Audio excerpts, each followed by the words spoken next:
Hello there, how's it going? My name's Adam and this is my review for the Amazing Spider-Man 2.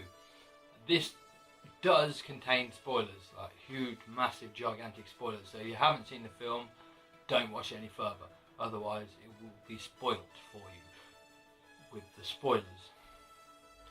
The film begins with the Richard and Mary Parker storyline, the continuation of the untold story. Basically, Richard Parker created the genetic spiders and stuff like that, modified genetic spiders with Norman Osborn. But Norman Osborn wants to use them for weapons and stuff like that, and Richard Parker wanted to use them for the good of mankind and all that old jazz.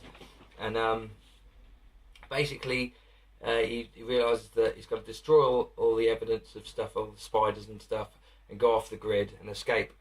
But Norman Osborn's men are after him, so he leaves Peter with his aunt and uncle and legs it off with his wife on a plane. There's an agent on the plane, comes attack him, and then the plane goes down and they die. Then the next scene is Spider-Man himself. Heroic music playing. The music I think is really good, by Hans Zimmer. I think it's really good, really sort of heroic, and then you see Spider-Man swinging around. Everybody thinks he's the bee's knees. He's having a great time. He's loving being Spider-Man now. He's sort of got a little bit more comfortable being Spider-Man, and now he's just going around kicking ass. In comes the Rhino, alias Alexei Sakabaratov, or whatever the surname is. So he's driving a van full of stolen plutonium. Spider-Man's got to catch him, but he does so with like all the grace and agility that he does in the comic books, and he's flipping around and everything like that and doing all the great stuff, webbing and shit like that. But he's also got the humour. There's some great humour scenes in that first moment, where he's grabbing all the different canisters, the plutonium canisters. That's quite a funny little scene, and pulling the Rhino's trousers down, and he's like just basically humiliating him and making him look like a bit of a dick. Really good scene, really good opening to get you into the mood, and bam, we're into Spider-Man. Opening scene, we're also introduced to Max Dillon, aka the Electro, the second villain of the movie. Spider-Man saves him from oncoming traffic, and Max Dillon's like so grateful, and he remembers his name, and he says, "You're my eyes and ears out here," and he's so like wow, in awe of Spider-Man, and he's this kind of geeky character with a comb over and a gap in his teeth. Kind of a very, very cheesy character. Not my favourite character of the movie, really. I like him as Electro, but as Max Dillon, it was just a little bit too cheesy for me.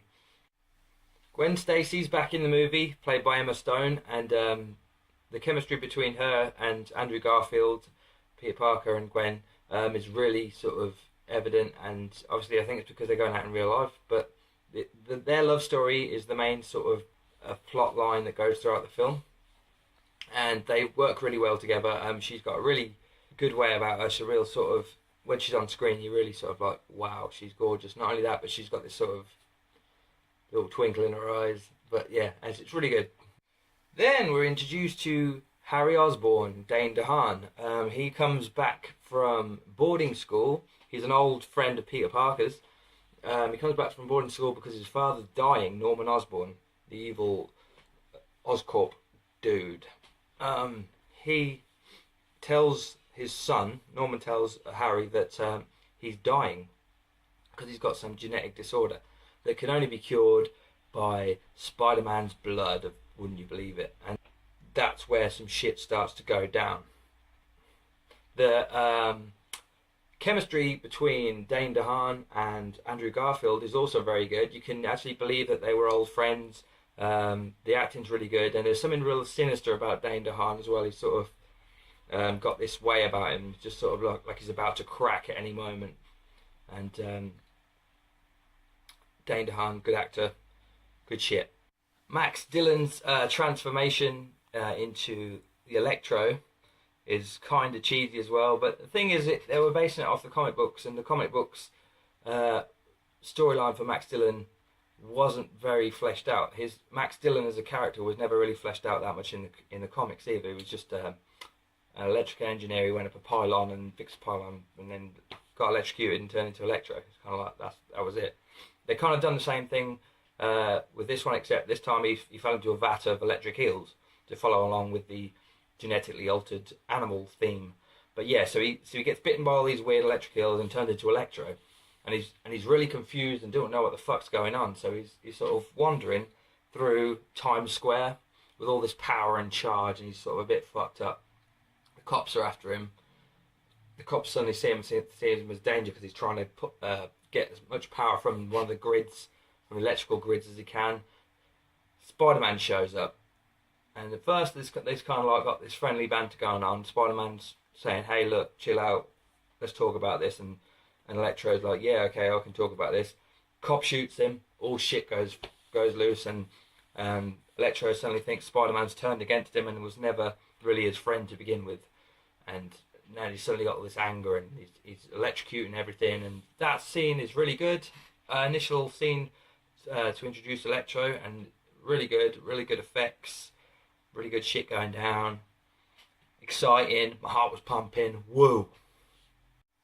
Harry Osborn transformation into the Green Goblin.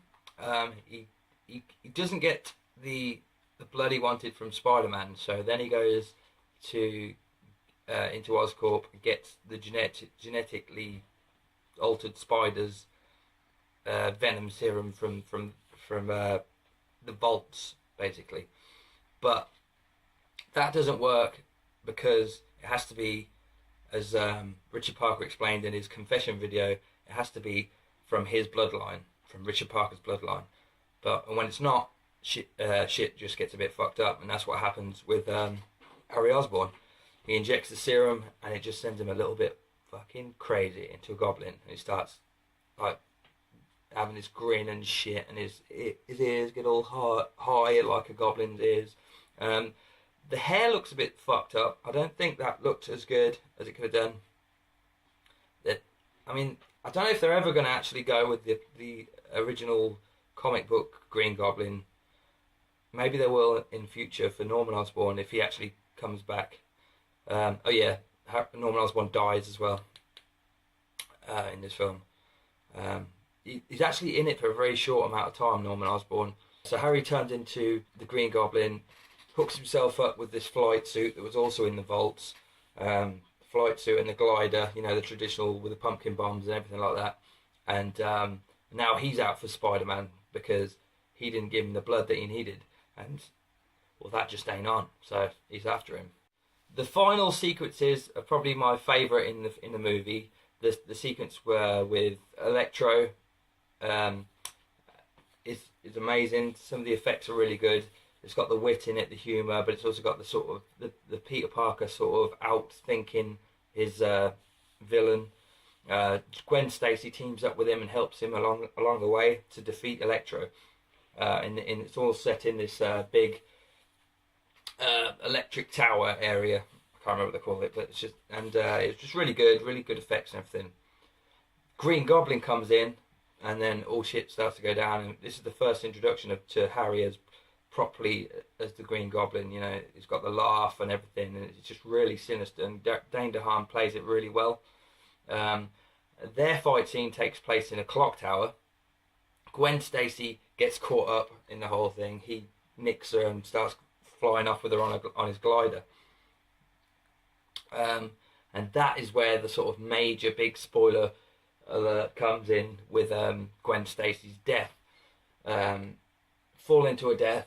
Spider-Man webs her. She sort of hits the ground, and she's dead. And this is after the big battle, and Spider-Man's defeated Green Goblin, who's sort of laying unconscious.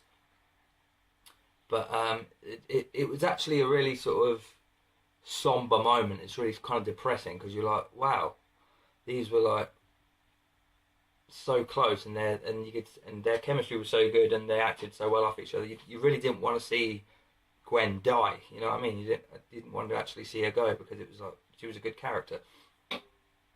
But alas, she's dead. So then, it's just kind of depressing. And there's another scene with Peter Parker at a funeral, and I don't know how many funerals Peter Parker's actually been to, but in all the films, that's one of the things that I always tend to sort of picture is Peter Parker at a funeral. He's always at a fucking funeral. I mean, the poor guy. But there's a lot of death going on. But yeah, she's dead. Green Goblin gets carted off to Ravencroft. And then, there's a cut scenes where Peter Parker's grieving at a gravestone. Goes over a few months. Seasons change and he's still standing by the graveside. He's obviously really distraught. And then the world needs Spider-Man again, and he's been called out by the Rhino, who comes back in for a really short period of time because he wasn't in the whole film. He's only in the very beginning and at the very end. He's wearing the Rhino suit, which is displayed in the one of the chambers in Oscorp. So it's part of the Oscorp armory, which they're sort of building up to do a Sinister Six movie. So I'm guessing Rhino will be part of the Sinister Six. It also showed vulture wings and Dr. Octopus's arms.